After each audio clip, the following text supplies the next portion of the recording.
கடைசியாக பொன்னியாரடா நீ சொல்லவே இல்லையே என்றோம். அவனோ மௌனம் காத்தான். சொல்லு பாபு, பொண்ணு யாரு என்றேன். விஜி என்றான்.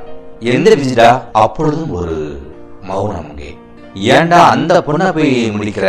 ஊருக்குள்ள உன்னுடைய அழகுக்கும் அந்தஸ்துக்கும் நீ இருக்கிற வசதிக்கு ஒரு மகாராணி மாதிரி பொண்ணை பார்க்கலாமாடா? அந்த பொண்ணை போய் பாபு உன் முடிவை கொஞ்சம் மாத்திக்கொள் என்றோம். பாபு, நீ சொல்ற இந்த மாதிரி விஷயத்த கேட்க வேண்டுமானால் நன்றாக இருக்கும், ஆனா வாழ்க்கைக்கு ஒத்தே வரலடா என்றோம். ஆனால் தனியாக செல்ல முயற்சித்தான். ஒரு நண்பனாக நாங்கள் இத்தனை காலம் அவனிடம் பழகி இருக்கிறோம். ஆனால் அன்று அவன் உதிர்த்த வார்த்தை எங்களின் பூர்வங்களை உயர்த்த வைத்தார். பாபு சொன்ன வார்த்தை இது.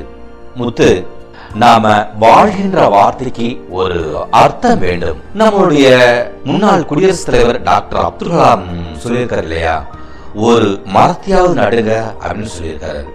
வாழ்க்கையில நானும் அப்படிதான்டா. வாழ்க்கையில அனைத்து சுக துக்கங்களையெல்லாம் இழந்து இன்னைக்கு பட்ட மரமா நிக்கிற பொண்ணு தான்டா விஜி. டேய், விஜி வேற யாருமே இல்லடா. அவன் நம்ம கூட படிச்ச பொண்ணுடா. ரொம்ப ஏழ்மையான குடும்பத்தை சார்ந்தவாடா. நம்முடைய அப்துல் கலாம் ஒரு மரத்தை வாழ வைங்கன்னு ஒரு மரத்து மேலே எவ்வளவு அக்கறைப்பட்டு சொல்லியிருக்காரடா. அப்படி நாம நினைச்சு பார்க்கும்போது ஒரு பொண்ணுக்கு, அதுவும் ஒரு விதவை பொண்ணுக்கு வாழ்க்கை கொடுக்கறதுல நமக்கு என்னடா தப்பு?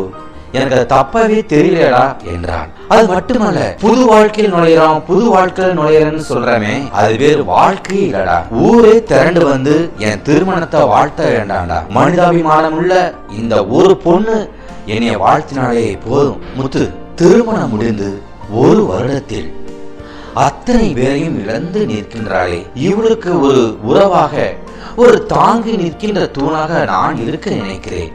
என்னமோ எனக்கு இந்த 50 பவுன் நகை, 50,000 ரொக்கம், வீடு நிறைய சீரு இப்படியெல்லாம் வாங்க நான் மனதளவில் நான் ஊனமானவனே கிடையாது தம்பி என்றான் என்னை பார்த்து. அவனிடம் நான் என்ன பேசுவது என்று கூட எனக்கு தெரியவில்லை. தன்னுடைய 30வது வயதில் ஒரு ஞானியாக நின்று, தன்னுடைய 30வது வயதில் அவன் வாயிலிருந்து வந்த அந்த வார்த்தைகள் என்னை திகைக்க வைத்தன. என்னை பல வார்த்தைகள் உரைக்க வைத்தன. நண்பன் பாபு ஒவ்வொன்றாய் சொல்ல சொல்ல அவன் குணத்தில் உயர்ந்து நான் தாழ்ந்து நின்றேன். ஒரு விதவை பொண்ணுக்கு வாழ்க்கை கொடுக்க போறியே என நான் சொன்னது அது எவ்வளவு பெரிய தவறு என்று எனக்கு இப்பொழுது உரைக்காது. என் நண்பன் பாபுவை என் நண்பன் என்று சொல்லிக் கொள்வது எனக்கு பெருமையாக இருக்கிறது. அவன் சின்ன வயதில் சொன்ன அந்த வார்த்தைகள் இந்த சமுதாயத்திற்கு நாம் உதாரணமாக வாழணும் என்று அன்று சொன்னவன் இத்தனை ஆண்டுகள் கழித்து வாழ்ந்து காட்டிவிட்டு சென்றது எனக்கும் பெருமையே.